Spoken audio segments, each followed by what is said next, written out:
कौवे और चूहे की कहानी। एक शहर में होशियार कौवा एक ऊंची इमारत के ऊपर रहता था। वो अपनी जहानत और चालाकी के लिए जाना जाता था।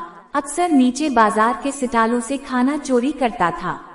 एक दिन जब कौवा बाहर निकल रहा था, उसने एक डरपोक चूहा देखा जो शहर में खाने के लिए कुछ ढूंढ रहा था, लेकिन अचानक कूड़े के ढेर पर रखे प्लास्टिक बैग में फंस गया और अब खुद को आजाद कराने के लिए भाग रहा था। बगैर किसी हिचकिचाहट के कौवे ने अपनी तेज चोंच का इस्तेमाल करते हुए प्लास्टिक बैग को काटकर उसे आजाद करा दिया। चूहे ने कौवे का शुक्रिया अदा किया।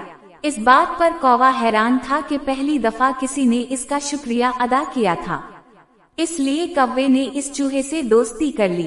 अब दोनों इकट्ठे मिलकर खाने की तलाश में निकलते।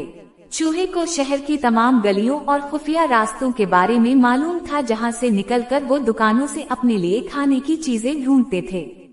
उनकी दोस्ती पक्की हो गई और जल्द ही शहर में मौजूद दूसरे जानवरों को उनकी दोस्ती के बारे में पता चला।